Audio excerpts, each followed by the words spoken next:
Hey guys, Jay here, and I want to show you guys something here.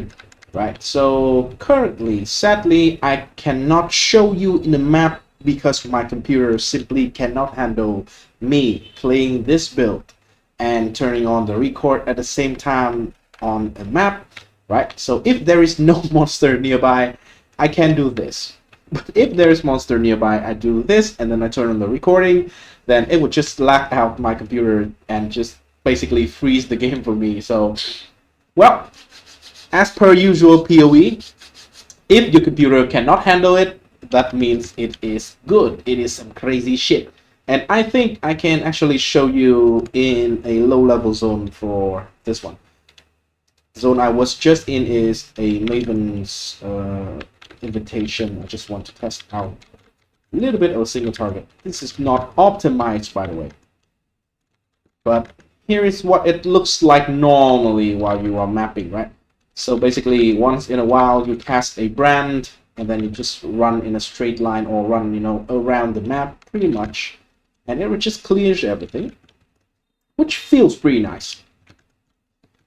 The problem is, this build is not tanky whatsoever. And, coming from a point where I just played a very, very tanky build or tanky builds for like quite a while, I didn't get used to this one pretty much. So, and also there's a problem with this build in particular. I have not tried tier 17, but I don't think the play style is that good for tier 17. Damage wise, it can be okay. The problem with tier 17 is, before I tried like to test another character in this same tune, by the way, is an assassin. I have a evasion based character. I have max block, which is 75% for spell block, 75% spell dodge, right, with acrobatics, which is the keystone over here. It have your suppression, and then it converted to spell dodge, so you take no damage from the spell if you dodged it. So, with those two layers, and then the assassin with the, extra juice elusive effect, which give a percent to evade, to avoid any damage, which apply to spell, and then attack as well. And then I use Badger to the Brotherhood, so that have a lot of increased elusive effect per power charge, 10% each. Which basically, effectively, I should not take any hit if it is a spell, and if it is an attack, I should take once every like 100 hits or something, and I can take one. But when I get that character into tier 17, just instantly die. Anything that just casted on the skill, I just die to it. I don't understand exactly what is the problem. What is the monster? What is the skill of the monster that kills me? I tried a couple of it, different maps as well, just die. Hey, no, reduced defense, no reduced block, no reduced anything, no nothing. Nothing in those maps actually counters my, evasive layers of defense. And yet, everything seems to hit me. And so, this character as well is not even that far invested in terms of defense. So, it cannot do tier 17. I would guess, I didn't test it, but I don't think it can do tier 17. Simply because anything that touched you will basically one-shot you. And everything doesn't seem to miss anyway. Or at least the chance for it to hit you is way higher compared to when you do like tier 16 or any other content. So, that out of the way, this build is a brand recall with Arcanist brand and Soulrend Spiral. This is not a new idea. I did not invent it or anything. The first time I know about this idea is from Jungron last league when he played with his Eye of Winter brand character. Right, that was very cool. And this, I think, is very cool as well. So basically what I am doing is, this league we have a new gem called Automation. You probably know about it already. It is a toggle, if you turn it on and you link it to a instant skill, which in this case is the brand recall, it is instant, then it will automatically cast the skill that is linked to automation on cooldown. And currently my cooldown on the brand recall is 0.83. I can get it to higher. I can get it to higher with cluster jewel. If I invest into medium cluster jewel like this one, right? You have the cheaper way over here. You have like 4% increased cooldown recovery rate per brand, up to a maximum of 40%. So if I have two of those, and I have all my brands up, I can have up to 0.76 second cooldown. And if I use like the Dark Seer setup over here, I tried a little bit with a Archmage setup, and if I use the Dark Seer over here, I have +2 level to all spell skill gem. I can't even get it much further, to like 0.67 or something. But I think this is already a good spot. I think this is actually the best current setup that I can come up with. This setup is much more approachable with Dark Seers, and then stack some mana and then use Archmage, because we are reducing the cost of Soulrend or Spiral to 0. In this case, I have a tech that I am using to reduce it to 0 without using the inspiration. But if you are using Archmage, just slot in inspiration. It is a lot of reduced mana cost, and of course it does help you to mitigate the mana cost entirely. And as you can see here, I have 194 mana, and if you see, of course the mana doesn't move, even though I cast like a lot of times per second, and I'm getting to it right now. So how many times per second I'm casting? It is 28 times per brand recall. So each second on average we should be casting a little bit more, maybe like on average 35-36 times per second. But the way it works is the Triggerbot skill, right, which is, let me see, it doesn't show here, but the Triggerbot skill, we got this one from the Saboteur Ascendancy, the Perfect Crime, right? Perfect Crime, it's summoned to Triggerbot. They do the trigger for you, and then because there's two of it, it triggered twice. Each of them trigger it once. And also the second trigger, or any extra trigger, actually ignores cooldown. So basically you are multiplying the number of triggers with the automation, which trigger brand recall, so that is double. Remember the number. That triggers the Arcanist brand, which is the third layer trigger. There's 7 brands, so 2 times 7 is 14, and then that brand, Arcanist brand, is another layer trigger. It triggered the Soulrend or Spiral on activation, and that means each of those 14 trigger is then double, and then we have a total of 28 Arcanist brand proc, 28 of the Soulrend and the Spirals proc per cast of brand recall. And of course the cooldown is very low. How did I get it so low? Of course, first of all, I try to get as much cooldown recovery as possible. I didn't even got cooldown recovery on the normal pieces here. That is the belt. I am using Mage Blood for a lot of quality of life. And of course, there is the boost slot, which can also have cooldown recovery, but I didn't have it. Even on the implicit, I can have it. I didn't, even optimize it yet. Probably I will have it very soon. But yeah, so cooldown recovery can be improved. So this can be improved, and every piece of cooldown that you get basically is a more multiplier to your damage. Just know that. For example, if you cast like each 0.8 second, if you get it to 0.7, that is roughly 12.5% more damage. Just an example, right? How do we get the brand recall to this ridiculous level? So brand recall over here, as you can see already, I socketed in the Honor Home or Honor Home Soldier helmet. This is a very low level helmet, but it is the only helmet slash item in the game that has a, you know, universal +2 to level of socketed gems as a explicit, and then on top of it, it can be corrupted with +2 to level of socketed gems. Boys, oh boys, I have corrupted like what, almost 400 of these to get just one, because right now it's so hard, so hard to even buy one, because everyone is already, you know, off the league or something like that. So if you want to, if you want to push the limit, if you want to play this build, you probably have to, you know, corrupt this one yourself.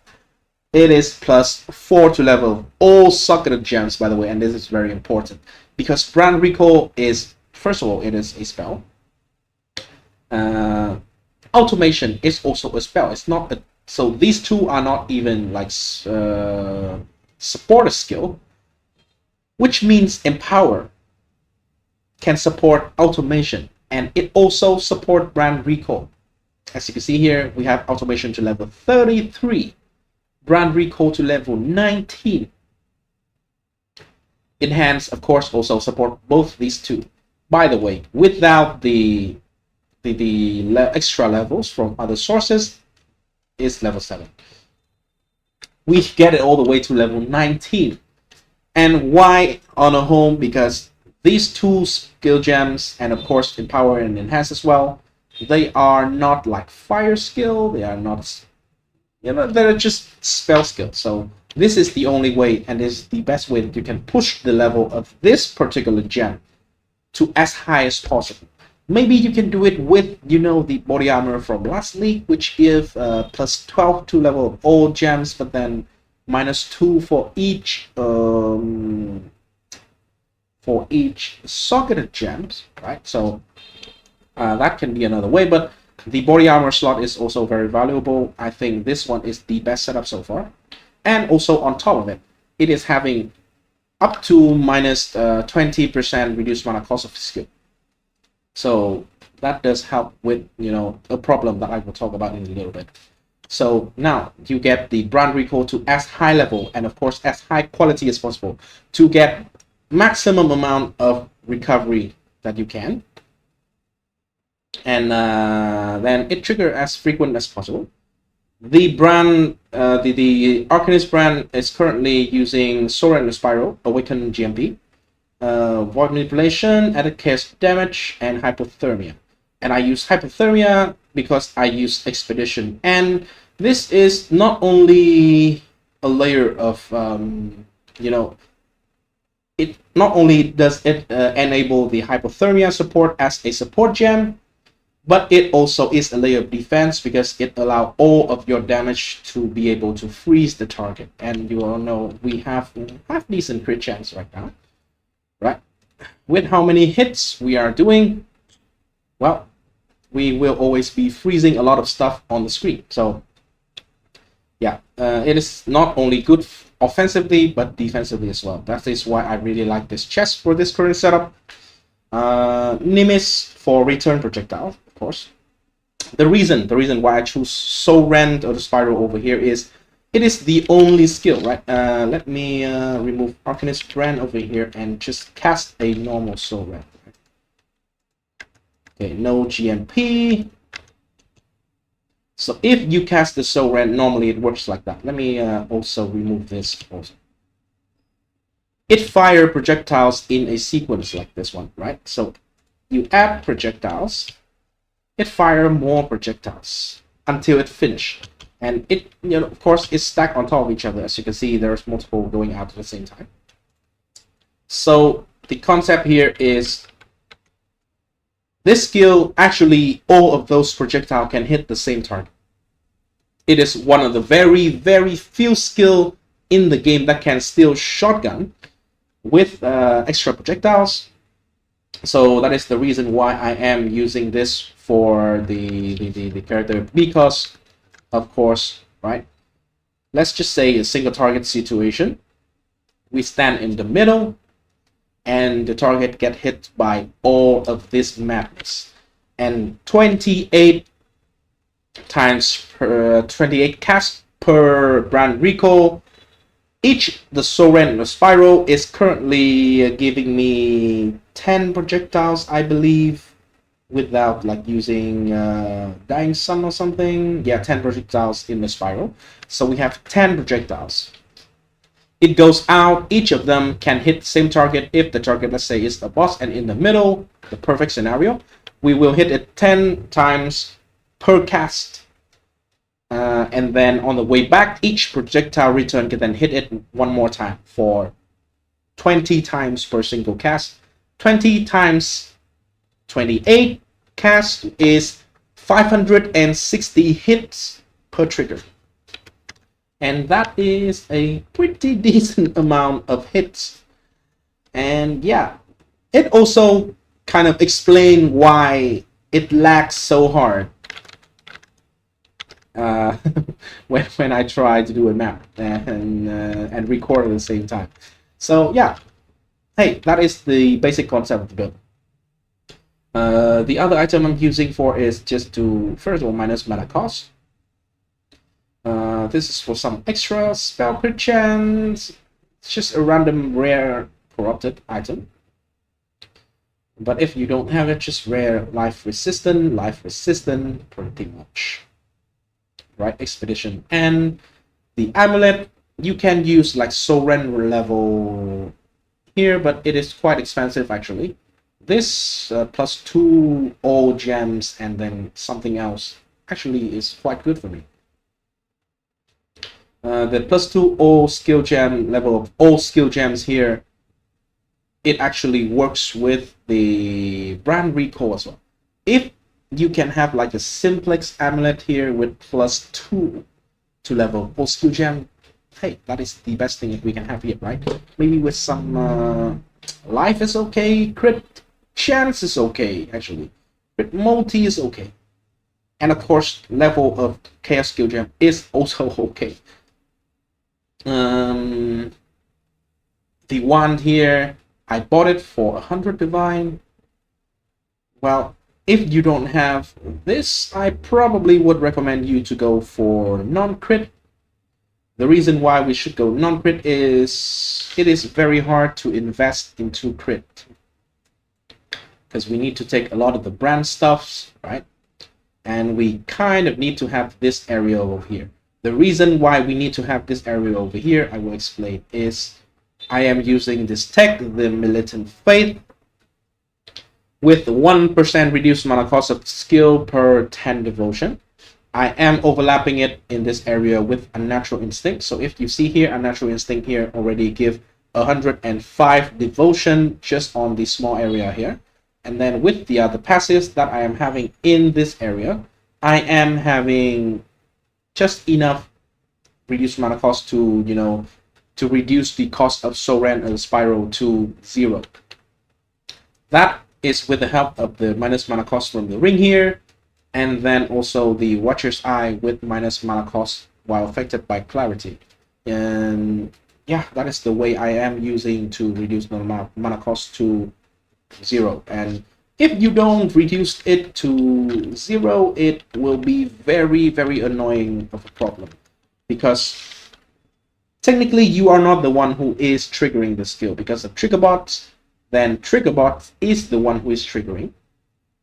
So you cannot gain life on hit, you cannot gain ES on hit for EB, so you cannot use light tap, you cannot you have no, you know, good way to, you know, actually sustain the resources except for reduce the cost to 0. And do it without the inspiration is very hard. And luckily we still have, you know, the only way to reduce it, in my opinion, right now is using this Militant Faith with 1% reduced mana cost per 10 devotion in this area, along with, of course, a Natural Instinct. So yeah, that is what I am using here. This jewel is the Green Nightmare. It's just for some extra suppression, because I tattoo all of these to cold resistant, and so all of these got converted into some extra suppress. We also need to take all the reduced mana cost in the skill tree here, right? The Templar area. And then this as well. And then, of course, the mastery. For brand mastery, we take additional brand and reduce cooldown recovery, of course. I didn't even, finish these 2 jewel sockets. I am using a Forbidden Flesh and Flame for quality of life. It is 1 step ahead, which is 108% action speed, so character move faster. And then nearby enemies is 92% action speed, so it's slower. So it just is quality of life. This is a trigger build on cooldown, so it doesn't affect damage. It also kind of doesn't affect, your hit pool anyway. So I might be using another. I maybe, switch to another Forbidden Jewels or something like that. I'm not sure yet. So this is unoptimized. I just want to show you because I think it's pretty cool, right? So if you are interested, I will leave the POE to the current character in the description. And, stay tuned for the, upgraded or optimized version. So peace. See you in the next video. Oh, by the way, there's one thing I want to mention quickly. So there's a couple of changes to, the way I approach content creation right now. So I would need to actually get at least a part-time job or a freelance job in order to sustain myself right now. So that is the reason why I will still be making YouTube content, but I will probably have to stop streaming because currently it is taking too much time out of my own time, I guess. So I cannot spend a lot of times on other things, including not spending enough time on YouTube as well. So yeah, for now I will stop streaming. The stream is the stream link. I will still leave in the link description. I will randomly stream sometimes, who knows, just for fun. But I will probably not be able to stream, regularly in the upcoming time until other changes. I'll let everyone know. But still expect POE content and maybe some other games, maybe League of Legends, maybe even Diablo 4. I am started to play Diablo 4, like the first playthrough ever, before I tried it a little bit on other people's character, just to feel the game, but I didn't really like it, and there's a lot of problem with it. I have put like 3 hours into a character, a druid on Diablo 4 on stream yesterday, and so far there's on and off. I decided to do it because right now I see that it has been quite a few days after the season of Diablo 4's release. A lot of people have tried it, and so far I have not seen like any major D4 bad video on YouTube by anyone. So I think it is in a good spot. So I want to give it a try at this moment because I think it is a maybe it's good right now. So who knows? So if you're interested, stay tuned for that as well. So yeah, see you in the next video. Peace. All the links in the description.